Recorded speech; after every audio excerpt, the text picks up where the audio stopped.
آپ کا تیسرا اعتراض یہ ہے کہ امام ابو اسحاق السبیعی مختلط راوی ہیں۔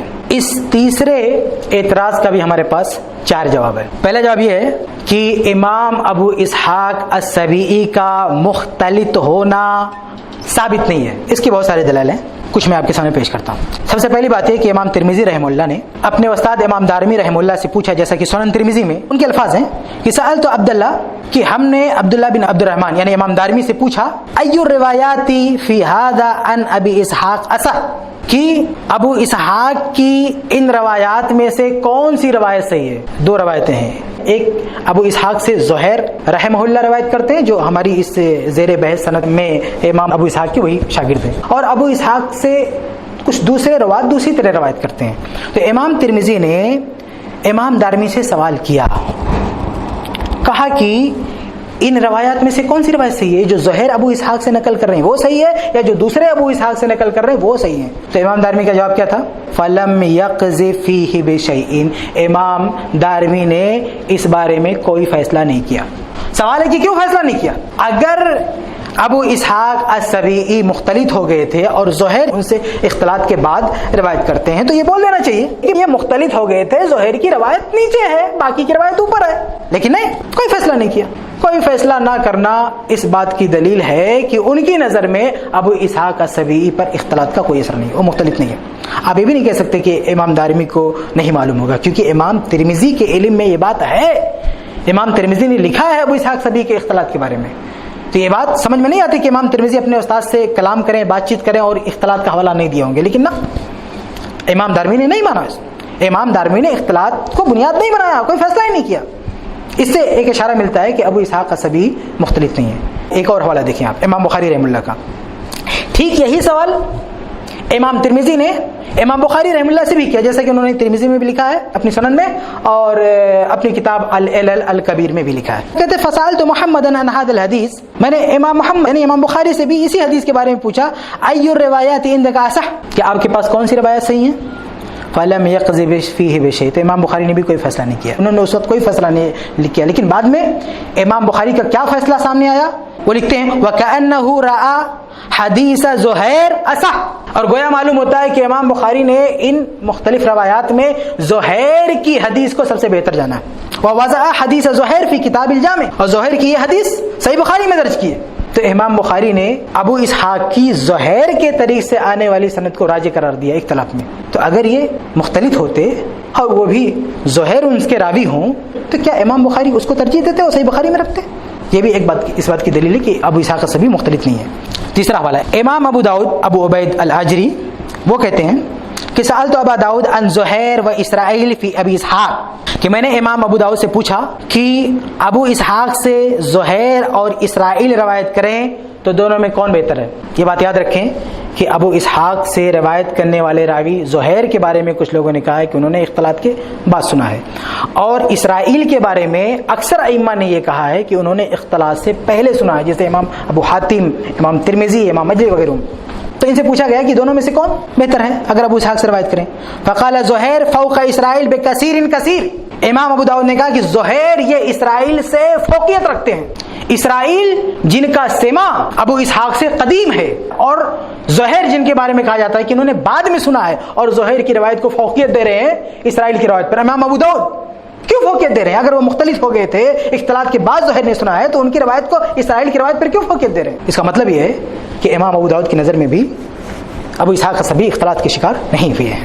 چوتھا حوالہ ابن معین رحمہ اللہ کا، سوالات البادی میں ہے کہ ابن معین رحمہ اللہ فرماتے ہیں زہیر و اسرائیل و شریک و ابو عوانہ ہؤلاء فی ابی اسحاق واحد، کہتے ہیں کہ زہیر اور اسرائیل اور شریک اور ابو عوانہ یہ سب ابو اسحاق السبیعی سے روایت کرنے میں برابر ہیں، جبکہ اس لسٹ میں اسرائیل کے بارے میں اکثر ائمہ نے کہا ہے کہ یہ قدیم السماع ہے ابو اسحاق سے، اور شریک کے بارے میں تو اتفاق ہے ائمہ کا کہ یہ قدیم السماع ہے۔ تو یہ جو پرانے شاگرد ہیں شریک اور اسرائیل، ان کے ساتھ ذکر کر رہے ہیں زہیر کو، مطلب یہ کہ انہوں نے بعد میں سنا ہے پھر بھی اختلاط کے شکار نہیں ہے۔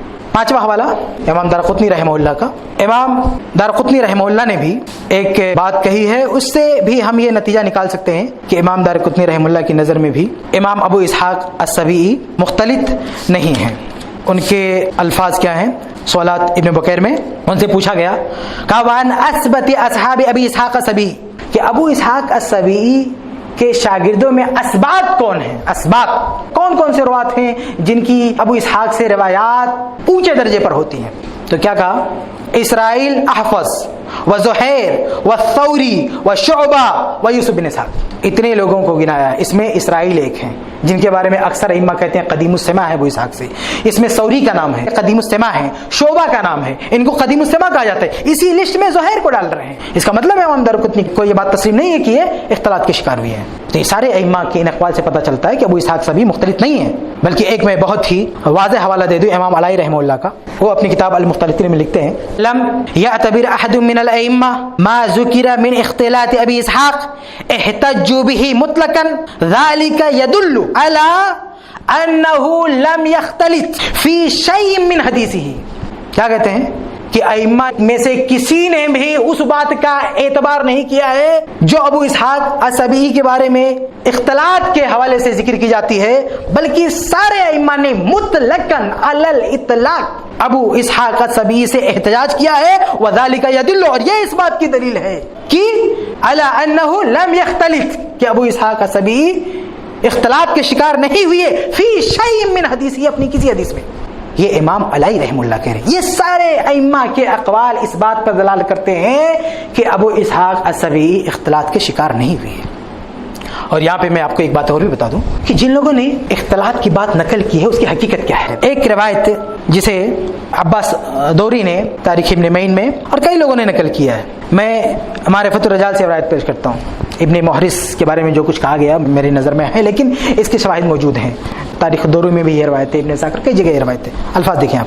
ابن محرس کہتے ہیں کہ سمیعت یحییٰ ابن معین یقول، میں نے ابن معین رحمہ اللہ کو کہتے ہوئے سنا قال حمید الرواسی سمع ابن اوینہ من ابی اسحاق بعد الاختلاط. ابن معین رحمہ اللہ فرماتے ہیں کہ میں نے حمید الرواسی کو کہتے ہوئے سنا کہ ابن اوینہ نے ابو اسحاق سے اختلاط کے بعد سنا ہے.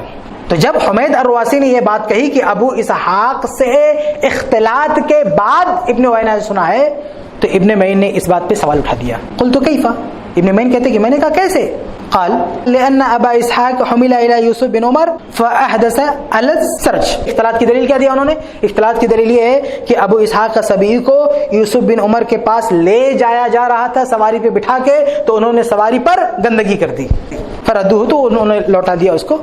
فسمع منہ ابن اوینہ بعد ذلك، تو ابن اوینہ نے اس واقعے کے بعد سنا ہے. میرے بھائی اس میں اختلاط کی دلیل ہے. وہ تو اللہ کا شکر ہے کہ ابن معین رحمہ اللہ نے سوال اٹھا دیا کہ بھیا کیسے آپ کہہ رہے ہیں کہ مختلط ہے، وہ کیا دلیل ہے آپ کے پاس؟ تو انہوں نے یہ واقعہ بیان کیا. یہ واقعہ کیا ان کے اختلاط کی دلیل ہے؟ جرح و تعدیل کے طلبہ اچھی طرح جانتے ہیں کہ کبھی کبھی بعض حضرات ایسی بنیادوں پر جرح کر دیتے ہیں جس کی کوئی حقیقت نہیں ہوتی ہے. جیسے کسی نے سماع کے بارے میں جرح کر دیا تو پوچھا گیا بھائی کیوں جرح کیا؟ آپ نے تو کہا کہ وہ کھڑے ہو کر پیشاب کر رہے تھے. یہ جرح کرنے کی بنیاد ہے. تو کبھی کبھی بنیاد صحیح نہیں ہوتی اور بعض فیصلہ کر دیا تھا. تو ابن معین کے دل میں بھی کھٹکا، کیونکہ ابن معین کے سامنے ان کی روایات ہیں، ان کو اختلاط کے کوئی آثار نہیں دکھ رہے، اس لیے انہوں نے سوال کیا دلیل ہے. تو انہوں نے بتایا وہ راستے میں جا رہے تھے سواری پہ پیخانہ کر دی. یہ کیا ہے؟ اس سے اختلاط کی دلیل ثابت ہوتی ہے میرے خیال سے کہ انہوں نے قیاس کیا ہے، یعنی جسمانی مرض پر ذہنی مرض کو قیاس کر لیا ہے. یعنی یہ ذہن میں آیا کہ بھئی یہ صاحب بیمار ہو گئے ہیں، اس حالت کو پہنچو گے تو اب ان کا ذہن بھی کام نہیں کر رہا ہوگا، اس لیے اختلاط کا فیصلہ ہو گیا. اس لیے ابن معین رحمہ اللہ نے جب یہ سنا تو فیصلہ کیا دیا پتہ ہے؟ تو ابن معین رحمہ اللہ کا یہ فیصلہ عباس دوری نے نقل کیا ہے. کان یحییٰ یعنی ھذا، کہ امام یحییٰ ابن معین اس کا مطلب یہ لیتے تھے کہ کأن ابا اسحاق شبیہ بالمختلط، کہ ابو اسحاق السبیعی یہ مختلط کے مشابہ ہیں، مختلط نہیں ہے. تو ابن معین رحمہ اللہ نے جب یہ اصل بات سنی کہ بھئی اس وجہ سے ان کو مختلط کہا جا رہا ہے، تو انہوں نے کہا یہ شبیہ بالمختلط ہے، مختلط جیسا کہا جا سکتا ہے، یہ مختلط نہیں کہا سکتا ان کو.